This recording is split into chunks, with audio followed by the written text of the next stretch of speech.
आज हम पढ़ेंगे बहुत ही बर्निंग टॉपिक फार्मर्स प्रोटेस्ट। जो पंजाब और हरियाणा के फार्मर्स कर रहे हैं प्रोटेस्ट रेल को रोकने का, आप इन तस्वीरों में देख सकते हैं।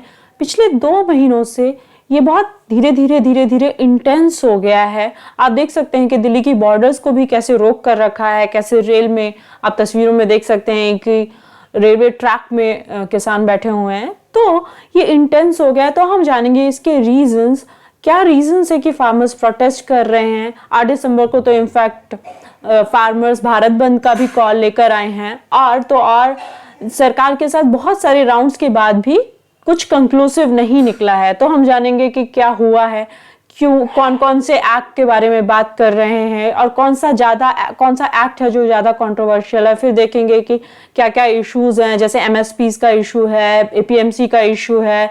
फिर देखेंगे कि प्रोज एंड कॉन्स क्या हैं। तो आज के आर्टिकल में, आज के न्यूज़ कवरेज में हम ये पढ़ेंगे। देखते हैं कि कौन से जो 3 बिल्स हैं जो प्रेसिडेंट के नोट के बाद एक्ट बन चुके हैं वो कंट्रोवर्शियल है। पहला है farmers produce trade and commerce promotion and facilitation act 2020। दूसरा है, काफी लंबे नाम है, farmers empowerment and protection agreement on price assurance and farm services act 2020। Third है एसेंशियल कमोडिटीज अमेंडमेंट एक्ट 2020, जो निर्मला सीतारमन ने अनाउंस किया था जब पैकेज लेकर आ रही थी कोविड टाइम्स में, तब गवर्नमेंट ने अनाउंस किया था। ये वो एक्ट है। तो इनमें से जो आप देखेंगे सबसे ज्यादा कंट्रोवर्शियल है FBTC, farmers produce trade and commerce act, जो है वो ज्यादा कंट्रोवर्शियल है। इसमें क्या है, हम तीनों एक्ट्स के बारे में पढ़ेंगे। पहला पढ़ते हैं FBTC के बारे में।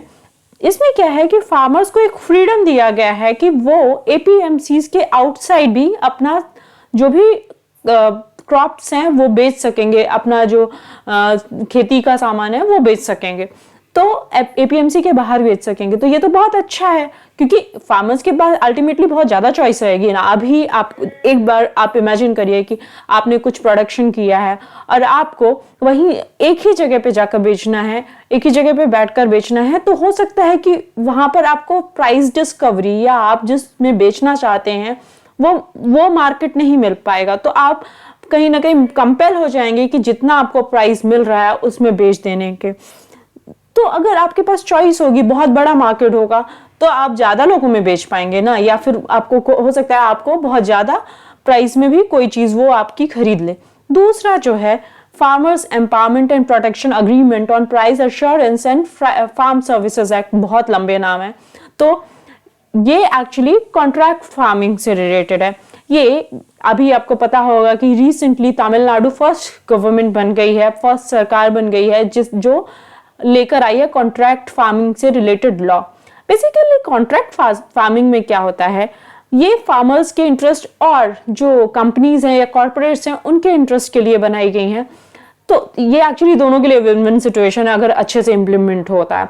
तो इसमें क्या होता है कि फार्मर को और कॉर्पोरेट्स का एक अग्रीमेंट होता है प्रोडक्शन से पहले, तो उस प्राइस पर बेचते हैं और पूरा खरीदना पड़ता है। जो भी अग्रीमेंट है, क्लॉज का इम्प्लीमेंटेशन बहुत जरूरी हो जाता है। तो ये एक तरह से अच्छा हुआ, क्योंकि वॉलेटिलिटी बहुत ज्यादा प्राइस की होती है। तो फार्मर्स क्या है कि बेच पाएंगे, उन्हें श्योरिटी रहेगी कि उनका जो प्रोड्यूस है वो एक निश्चित कीमत पर बिक जाएगा। तो फार्मर्स को भी श्योरिटी है, और कई बार होता है कि जो कॉर्पोरेट्स हैं या जो कंपनीज हैं उनको बहुत बार डिमांड एंड सप्लाई की वजह से, जो ग्राफ होता है उसकी वजह से प्राइस जो है प्रोडक्ट का या प्रोड्यूस का फार्मर्स के वो सामान उन्हें महंगा मिलता है। तो उन्हें भी एक अग्रीमेंट का जो प्राइस है वही में मिलेगा। तो एक तरह से प्री प्रोडक्शन या प्री कल्टीवेशन जो अग्रीमेंट हो जाता है, तो उस प्राइस पे दोनों के लिए विन विन सिचुएशन हो जाती है। तो ये एक्सक्लूसिव अग्रीमेंट होता है। इस तरह के अग्रीमेंट ऑलरेडी हैं, जैसे पेप्सिको का है जो गुजरात के फार्मर्स के साथ था शायद, और ये बहुत इशू भी हुआ था क्योंकि पेप्सिको ने बोल दिया था कि फार्मर्स जो है वो और भी जगह कर रहे हैं उनके जो सीड्स हैं उनका प्रोडक्शन। तो ये भी एक लिटिगेशन आया था जिसको फाइनली रिजॉल्व कर लिया गया था। तो ये एक है। इसमें क्या होता है कि कंपनी सिर्फ सामान नहीं खरीदती है जो अग्रीमेंट होता है उसके हिसाब से, बट वो कुछ इनपुट्स भी प्रोवाइड करती है, जैसे सीड्स देती हैं, जैसे पेप्सिको अगर चिप्स बनाती है या फिर फिल्स बनाती है तो वो आलू के लिए उन्हें सीड्स भी देती है। तो ये भी, पर ये कंट्रोवर्शियल इतना क्यों नहीं है, क्योंकि देखा जाए तो ये कंट्रोवर्सी में इसलिए भी नहीं क्योंकि फार्मर्स को बहुत प्राइस रेम्यूनरेटिव मिल जाता है। दूसरा, पेप्सिको को भी एक फिक्स्ड अमाउंट में उनको सामान मिल जाता है, उनके रॉ मटेरियल्स मिल जाते हैं। लेकिन इसमें भी, और ये बहुत वॉलंटरी नेचर में, और इसमें जो भी प्रोड्यूस होता है वो एपीएमसी में ऐसे भी नहीं बेचा जाता है। जैसे कि वो जो घर किन्स हैं या पता नहीं ये क्या मैटर है, और पोटैटो वगैरह वो काफ़ी लो शुगर कंटेंट होते हैं, तो वो इंडियन किचन्स में यूज़ भी नहीं होते हैं। तीसरा जो एक्ट है, एसेंशियल कमोडिटीज़ एक्ट है, ये basically food grains, perishable items जैसे पोटैटो, अनियंस, इन सब चीज़ के लिए लाया गया है।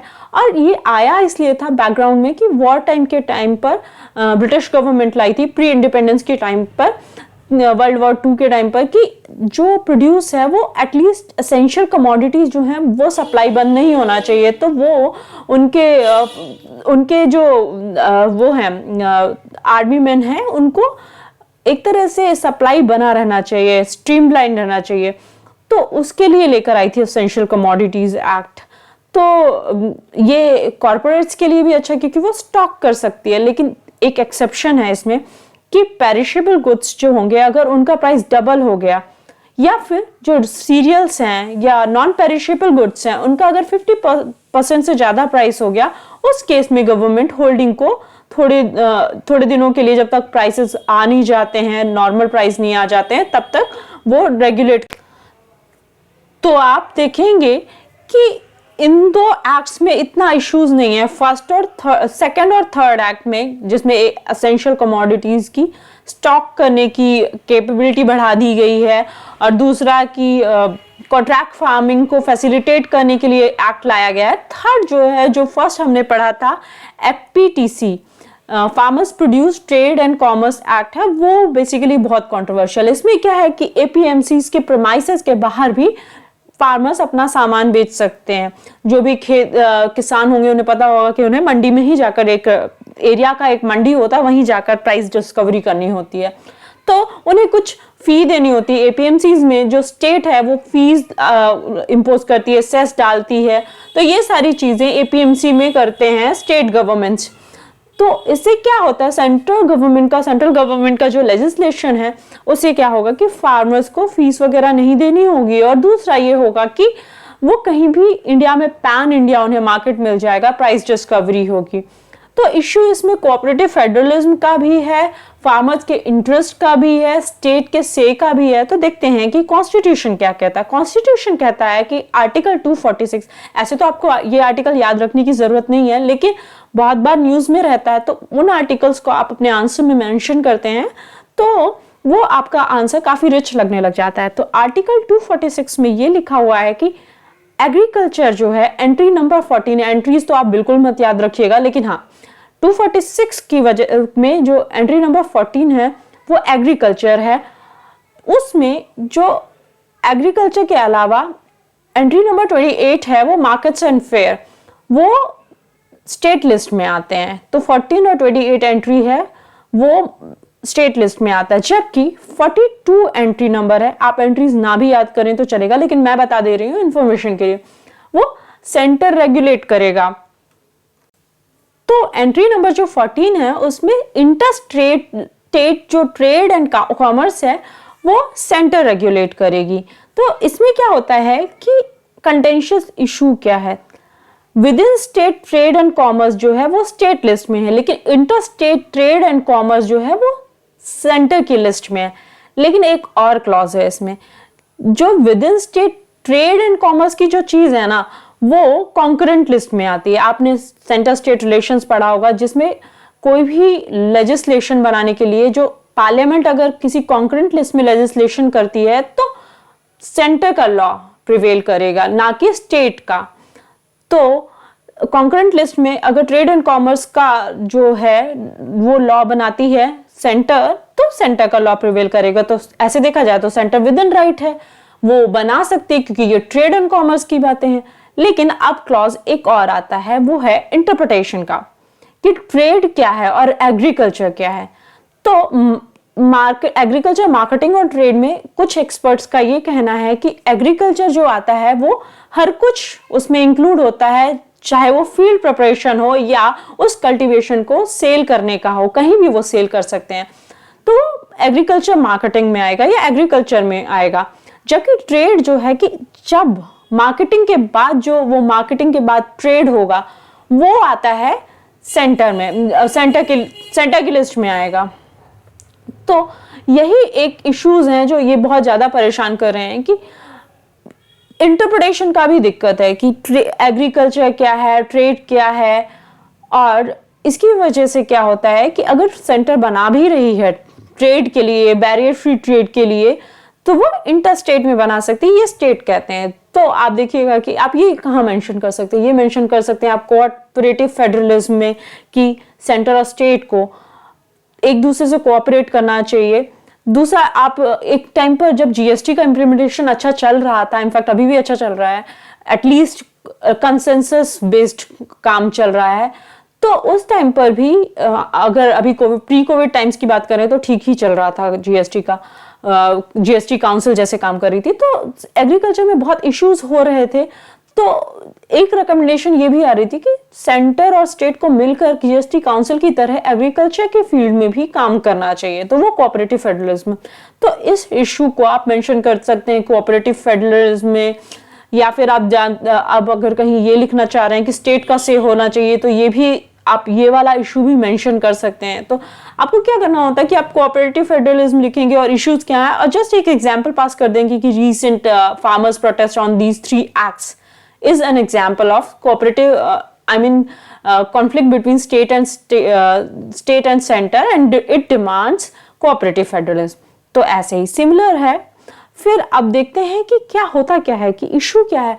अब अगर प्राइस डिस्कवरी फ्री हो जाएगी, फार्मर के पास सारे मार्केट रहेंगे, तो दिक्कत क्या हो रही है लोगों को, क्यों ये मोनोपोली ब्रेक नहीं करना चाह रहे हैं एपीएमसीज की। तो दिक्कत यहाँ है कि मोस्टली जो प्रोड्यूस है वो पंजाब और हरियाणा से एमएसपी पे खरीदती है। एफसीआई प्रोक्योरमेंट जो होता है मोस्टली यहाँ से होता है। तो उसकी वजह से क्या, स्टेट जो है, अगर स्टेट्स मंडी में फीस लिवाई करती है, इम्पोज करती है, सेस डालती है, तो स्टेट का एक रेवेन्यू होता है एपीएमसीज के थ्रू, तो स्टेट कहीं ना कहीं ये रेवेन्यू लूज कर देंगी। इसलिए भी ये डिमांड कर रहे हैं कि एपीएमसी को, मतलब इनके हिडन इंटरेस्ट भी हैं कहीं ना कहीं, कि वो एपीएमसीज को हटा दें, एपीएमसी को नहीं हटने दें। तो आप ये देख रहे हैं कि क्या इशू अभी ये चल रहा है, स्टेट्स रेवेन्यू भी लूज करेंगी। तो एक तरह से वैसा ही है जैसे कि प्राइवेटाइजेशन के पहले या प्री एलपीजी एरा टेलीफोन्स वगैरह सबके हाथ में नहीं थे, और बीएसएनएल ही एक मोनोपोली में ऑपरेट करता था, और अब जियो आया तो रीच भी बढ़ा है। तो आप उसको इस तरह से कर सकते हैं कि आपके पास चॉइस थी कि आप किस तरह की सिम, अभी चॉइस है कि कौन सी सिम लेना चाहते, तो प्राइसेस थोड़े से कम हो गए, तो ये कंज्यूमर के इंटरेस्ट में बात आ गई है। वैसे ही अगर फार्मर्स के पास चॉइस होगी कि वो किसे सेल करना चाहता है, तो उन्हें बेहतर प्राइस डिस्कवरी होगी, जो भी उन्हें बेहतर प्राइस देगा उनको वो बेच देंगे। लेकिन ये थोड़ा सा एक्चुअली किताबों में तो अच्छा लगता है कि बिडिंग होगी, फ्री मार्केट होगा, लेकिन कहीं ना कहीं उन्हें इस बात का डर है कि क्या पता कॉर्पोरेट्स जो हैं उन्हें एक्सप्लॉइट करने लग जाएं, वो कार्टेल टाइप का बना ले और एक प्राइस के ऊपर वो दे ही ना, तो कहीं ना कहीं फार्मर्स के इंटरेस्ट में नहीं रहेंगी वो चीजें। तो ये इशू फार्मर्स का है। लेकिन अगर मुझसे ओपिनियन लिया जाए या मुझसे पूछा जाए, तो मैं बोलूंगी कि एपीएमसीज बहुत दिनों से चल रहा है, तो चेंज लाने की जरूरत है। देखते हैं कि इम्प्लीमेंटेशन में क्या इशू हो रहा है, उसके बाद अकॉर्डिंगली आप चेंज करते रहेंगे। क्योंकि आपको पता है कि एपीएमसीज के बारे में आपको पता होगा कि, या एफसीआई का एमएसपी प्रोक्योरमेंट के बारे में आपको पता होगा कि जो है वो पंजाब और हरियाणा से मोस्टली होता है प्रोक्योरमेंट। तो कहीं ना कहीं ईस्टर्न साइड के फार्मर्स इंटरेस्ट नहीं दिखा, मतलब उनके इंटरेस्ट हर्ट होते हैं। तो ये जरूरी भी था एक तरह से एमएसपी प्रोक्योरमेंट का एक जो क्रिटिसिज्म है कि शांता कुमार कमेटी ने भी कहा था कि अराउंड 6% ही प्रोक्योर होता है एमएसपी पे। तो कहीं ना कहीं हमें रिफॉर्म लाने की जरूरत है, क्योंकि अगर 6% फार्मर्स ही इसका फायदा उठा पा रहे हैं तो हमें रीलुक करने की जरूरत है कि क्या दिक्कत हो रही है। आप जानते हैं एपीएमसीज के बारे में। एपीएमसीज के बारे में हम ऑलरेडी जान चुके हैं कि ये एक मंडी है जो स्टेट गवर्नमेंट स्टैब्लिश करती है। इसका बेसिकली फंक्शन ये था जब ये आई थी कि फार्मर्स को एक्सप्लॉयटेशन से बचाना लार्ज रिटेलर से, ताकि क्योंकि कई बार होता कि अगर लार्ज रिटेलर्स हैं तो वो क्योंकि उनका मोनोपोली टाइप का होता तो वो फार्मर्स को कुछ प्राइस बोलते और किसी और को उससे ज्यादा प्राइस देने नहीं देते। तो क्या होता कि फार्मर्स के इंटरेस्ट हैम्पर होते, हर्ट होते। तो एक मंडी टाइप का कंसेप्शन लेकर आया गया कि एक मंडी रहेगी, वहां पर फार्मर्स आएंगे, गवर्नमेंट स्टैब्लिश करेगी, इंफ्रास्ट्रक्चर प्रोवाइड करेगी और वहां पर फार्मर्स आकर अपना सामान का बिडिंग करेंगे और जो भी प्राइस उन्हें मिलेगा फिर वो फेयर होगा। तो बेसिकली ये आइडिया के साथ आया था। तो कुछ दिनों तक या 1990s तक ये अच्छा चलता रहा, लेकिन धीरे धीरे जैसे ही प्रोडक्शन बढ़ने लग गया हमारे कंट्री में तो दिक्कत होने लग गई इंफ्रास्ट्रक्चर की। देखते हैं कि क्या होता है, कैसे काम करता है। तो ये एक स्पेसिफाइड मार्केट एरिया है जहां पर प्रोड्यूसर्स, सेलर्स, ट्रेडर्स को एक मार्केट फी देनी होती है, यूजर चार्जेस देने होते हैं, कमीशन देना होता है कमीशन एजेंट्स को, अड़हतियाज। ये बेसिकली बहुत ज्यादा न्यूज में रहे हैं क्योंकि अड़हतियाज को बोलते हैं कि ये जो प्रोटेस्ट है वो अड़हतियाज ने भी फ्यूल किया है, क्योंकि उनका काम कहीं ना कहीं हर्ट होगा, उनका भी इंटरेस्ट हर्ट होगा। ये अड़हतियाज के एसोसिएशंस भी हैं, वो भी इसके अगेंस्ट हैं, वो भी अपने कंसर्न रेज कर चुके हैं। तो क्या होता है कि अभी क्या था, पहले तो एपीएमसी अच्छे से काम किए और जो ये फी होती है, ये जो चार्जेस होते हैं, ये एक्चुअली एपीएमसी क्या हुआ कि प्रोडक्शन ज्यादा बढ़ने लग गया तो इतना इंफ्रास्ट्रक्चर रहा नहीं कि एपीएमसीज में प्राइस बिडिंग हो पाए। तो अगर आप मार्केट एपीएमसी के प्रीमाइस के बाहर भी अगर आप बेचेंगे तो वो भी चार्जेस अड़हतियाज लेंगे। तो क्या हुआ कि फार्मर्स से मंडी फीस तो ली जाने लगी, लेकिन इंफ्रास्ट्रक्चर डेवलप नहीं किया गया उनके सामान को स्टोर करने का। तो ये इश्यूज आने लग गए धीरे धीरे। तो एपीएमसी में क्या हुआ कि मिडिल मैन को तो फायदा होने लग गया, क्योंकि उनके पास फार्मर्स के पास कोई चॉइस नहीं थी बट मिडिल मैन के पास जाने की, क्योंकि मंडी में तो इंफ्रास्ट्रक्चर ही नहीं रहा ना। तो क्या हुआ कि वो प्रोड्यूस को अपना आउटसाइड मार्केट सेल करने लग गए और फिर फार्मर्स को उनको फेयर प्राइस नहीं मिलने लगा। तो ये इश्यू एक्चुअली है। लेकिन और क्या है कि फीस तो हाई होता गया, लेकिन क्योंकि फार्मर्स प्रोटेस्ट नहीं करे तो एफसीआई जो प्रोक्योर करती है एमएसपी से, सरकारों से, तो उसे ज्यादा पैसा मतलब उनको ज्यादा देना पड़ा। आपको पता होगा कि सेंटर का फूड सब्सिडी का बिल बहुत ज्यादा है, तो एफसीआई को सेंटर प्रोवाइड करती हो डिफरेंस जो अमाउंट होता है। ये इश्यू आने लग गया। एपीएमसी इसलिए थोड़ा सा धीरे धीरे फेल करने लग गया, क्योंकि फार्मर्स का भी इंटरेस्ट सेव नहीं हो रहा है, सेंटर को भी फूड सब्सिडी बहुत ज्यादा देनी पड़ जा रही है और बीच में क्या हो रहा है, फायदा सिर्फ मिडिल मैन को हो रहा है, क्योंकि जो चार्ज लेवाई कर रहे हैं उससे इंफ्रास्ट्रक्चर तो बढ़ नहीं रहा है, तो फार्मर्स के प्रोड्यूस को भी लॉस हो रहा है ना, क्योंकि स्टोरेज की फैसिलिटी भी नहीं है। ये इश्यू होने लगे। अब क्या है कि फार्मर्स इसलिए भी प्रोटेस्ट कर रहे हैं कि उन्हें डर लग रहा है कि एमएसपीज जो हैं वो नहीं मिलेंगे उन्हें। सरकार ने उनके फियर्स को अले करने के लिए, उनके फियर्स को दूर करने के लिए बोला भी है कि ये जो है ये सरकारें एमएसपी पे फूड खरीदेंगी। लेकिन बस उनका ये कहना था कि हाँ, हम मार्केट को ओपन करना चाहते, पैन इंडिया करना चाहते, ताकि फार्मर्स के इंटरेस्ट में आए और फार्मर्स बेहतर उन्हें रेम्यूनरेटिव प्राइस मिले, उनके लिए एग्रीकल्चर रेम्यूनरेटिव रहे। क्योंकि आजकल आप देखेंगे कि फार्मर्स को लोग बोलते हैं, अगर फार्मर्स सुनता भी है कोई तो बोल देता है कि बैकवर्ड होंगे या उनके पास पैसे नहीं होंगे। तो बहुत कम रिच फार्मर्स हैं।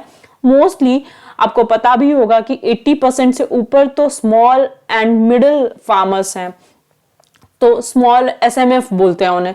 उनके इंटरेस्ट की तो कोई सोचता भी नहीं है, या उनका इंटरेस्ट तो कहीं ना कहीं सर्व हर्ट ही हो रहा होता है इन सब चीजों से। वो मोर देन 80% है और वो बिग फार्मर्स है, उनका होल्डिंग जो है 1.8 हेक्टेयर से भी नीचे है।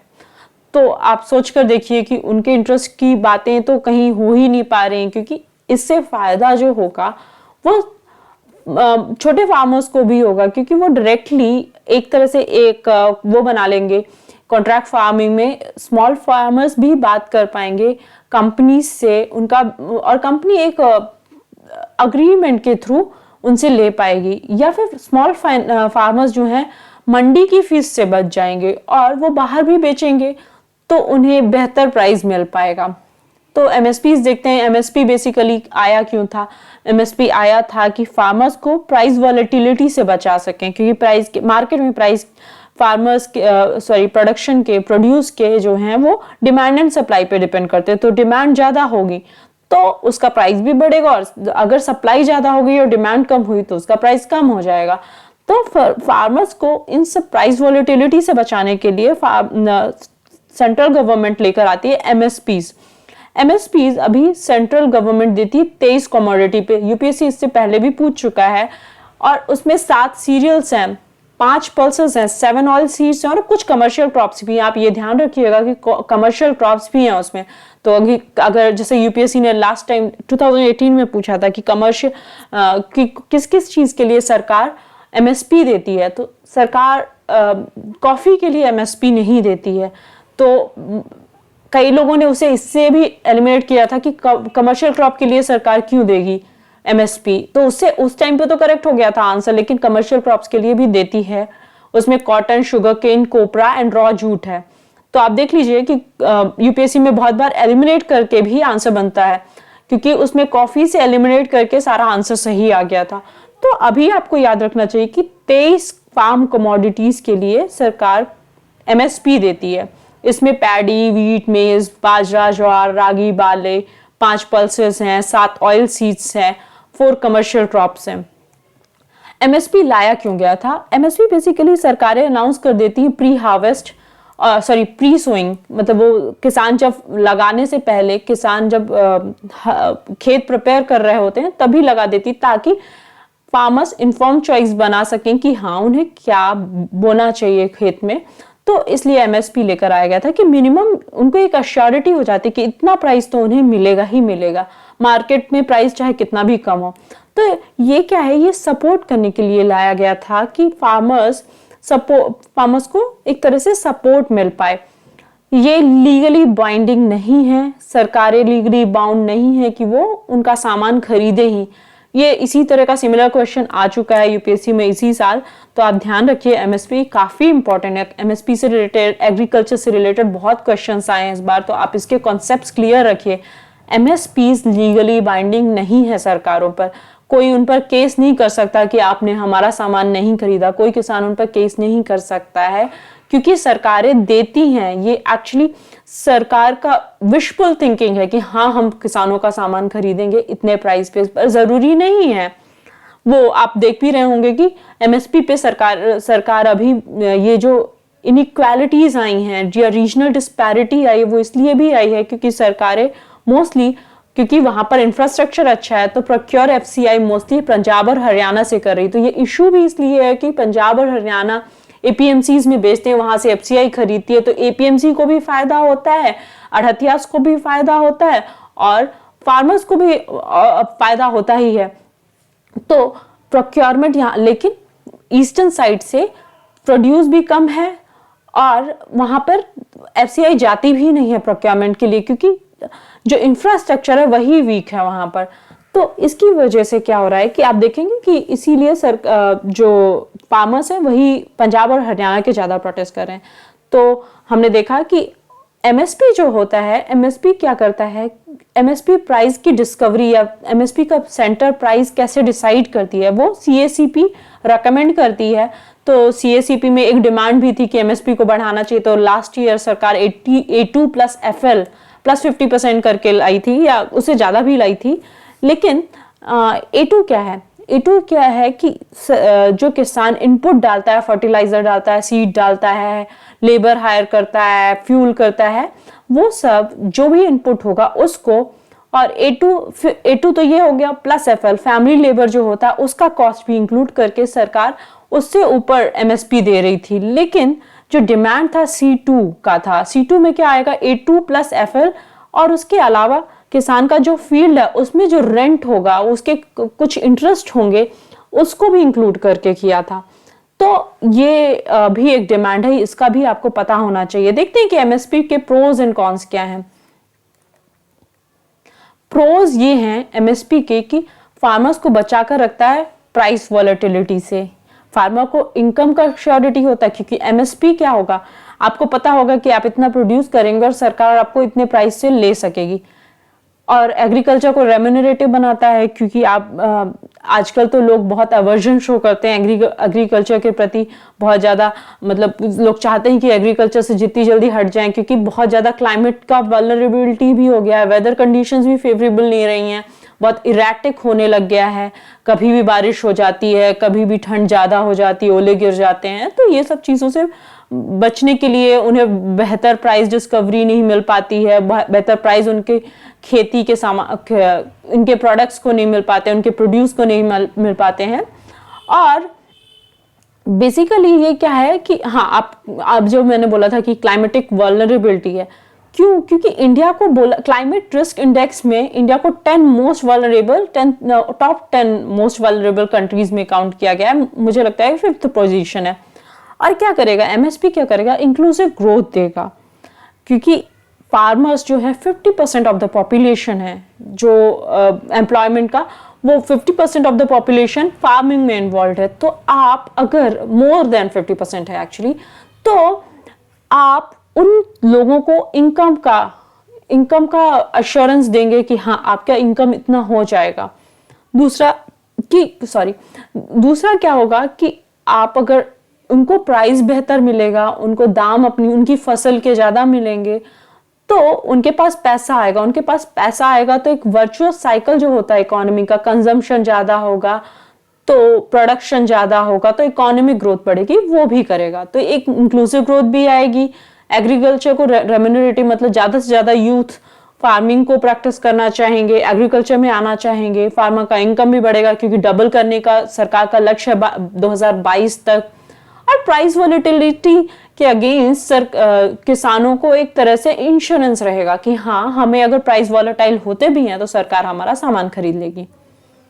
कॉन्स क्या है MSP के, ये आर्टिफिशियली रेस कर देगा प्राइसेस का, मतलब कंज्यूमर के इंटरेस्ट में नहीं होगा ना। अगर आप देखिए कि अगर प्राइसेस ज्यादा होंगे, सरकार ज्यादा पैसे में खरीदेगी, तो बेसिकली मार्केट को भी उस प्राइस में खरीदना पड़ेगा ना, नहीं तो किसान तो उन्हें पैसे बेचेंगे, ऐसे क्रॉप्स बेचेंगे नहीं।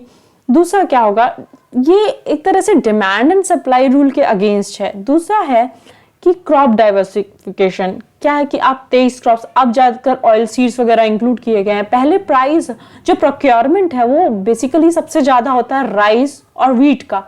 तो क्या है, फार्मर्स सबसे ज्यादा राइस और व्हीट उगाते हैं, तो अदर क्रॉप्स कहीं ना कहीं डीमोटिवेट हो गई ना। उन्हें, किसान को क्या चाहिए, किसान को चाहिए उन्हें फसल का बेहतर दाम, सही और उचित दाम मिले। तो अगर उन्हें 2 ही क्रॉप से उचित दाम मिल रहा है तो वो सिर्फ व्हीट और राइस प्रोड्यूस करेंगे, कल्टीवेट करेंगे, तो मोनोकल्चर एक तरह से प्रमोट होगा और उससे सॉइल फर्टिलिटी को भी लूज करती है। तीसरा है कि इस तरह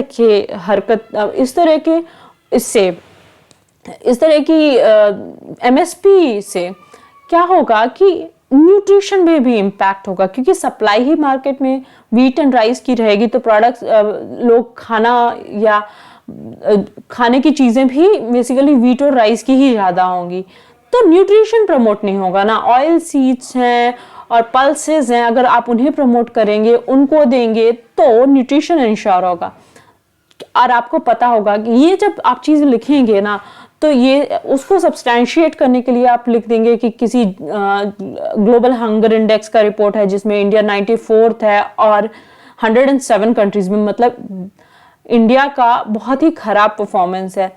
दूसरा कि जो वेस्टेड पॉपुलेशन है इंडिया में, जिनका वेट कम होता है हाइट के अकॉर्डिंग, एज के अकॉर्डिंग सॉरी, तो वो पॉपुलेशन भी वर्ल्ड की हाफ है। वर्ल्ड में जो जितना भी वेस्टेड पॉपुलेशन है, ग्लोबल पॉपुलेशन का हाफ जो है वो इंडिया शेयर करती है, तो इंडिया का माल नरिशमेंट में बहुत खराब हाल है। तीसरा रीजनल डिस्पैरिटी, ऑब्वियसली अभी मैंने बताया कि पंजाब और हरियाणा या ईस्टर्न साइड या वेस्टर्न यूपी से ज्यादा प्रोक्योरमेंट होता है क्योंकि उनके पास इंफ्रास्ट्रक्चर ज्यादा है, उनके पास स्टोरेज फैसिलिटीज ज्यादा है, तो एफसीआई वहां से ज्यादा प्रोक्योर करती है, तो ईस्टर्न रीजन नेग्लेक्ट हो जाता है। शांता कुमार कमेटी ने बोला था कि only 6% of the farmers get benefit of MSP. और लास्ट जो है कि सरकार का फिस्कल डेफिसिट भी बढ़ता है क्योंकि फूड सब्सिडी में आप देखेंगे कि food subsidy top most subsidies में आता है, one of the top most subsidies हैं सेंट्रल गवर्नमेंट की, तो ये भी एक इशू है। फिर आप आगे देखिए कि इंटरनेशनल रिपरकशंस भी हैं जो ये फार्म प्रोटेस्ट हो रहा है उसके। अभी कैनेडियन जस्टिन ट्रूडो ने, पीएम जो है वो उन्होंने कमेंट किया है फार्मर्स प्रोटेस्ट में, उन्होंने अपना सपोर्ट एक्सटेंड किया है पीसफुल प्रोटेस्ट का, लेकिन सरकार ने इसे अच्छी तरह से लिया नहीं है। उन्होंने बोला कि ये कैनेडियन लीडर का अनवारंटेड और इल इन्फॉर्म्ड एक तरह से कमेंट है ये उनका, जो कि सही नहीं है और ये इम्पैक्ट करेगा कनाडा और इंडिया के रिलेशंस को। तो आप देखेंगे कि आप इसे कहाँ यूज कर पाएंगे, आप यूज कर पाएंगे इंडिया कनाडा के, अगर कभी रिलेशंस पूछा यूपीएससी में तो आप उसे वहां मेंशन करेंगे कि एक इरिटेंट ये भी है इंडिया कनाडा के रिलेशन में, क्योंकि खालिस्तान वाला मेजर इशू तो है ही। तो ये है, आप जीएसटी जो है ये काफी इंपॉर्टेंट है यूपीएससी में। आप तो देख रहे हैं प्रीलिम्स में भी बहुत क्वेश्चन पूछ रहे हैं, तो आप एग्रीकल्चर को फोकस करिए। इसलिए नहीं कि एग्रीकल्चर, हो सकता है यूपीएससी अगली बार कुछ और पूछ ले, लेकिन यूपीएससी को अब चाहिए कि बच्चों को फेयर नॉलेज होना चाहिए। तो एग्रीकल्चर, ऐसे तो प्रीलिम्स का कोई भरोसा नहीं है, लेकिन हाँ मेंस में यूपीएससी पूछती है एग्रीकल्चर, तो आपको इसके कॉन्सेप्ट्स क्लियर होना चाहिए, प्रोज एंड कॉन्स पता होने चाहिए। कोई भी गवर्नमेंट स्कीम लेकर आई है, ये फार्मर्स का प्रोटेस्ट है, ये ऐसे भी इस प्रोटेस्ट को आप मेंशन कर सकते हैं कोऑपरेटिव फेडरलिज्म में, सेंटर स्टेट रिलेशंस में, एटसेट्रा एटसेट्रा।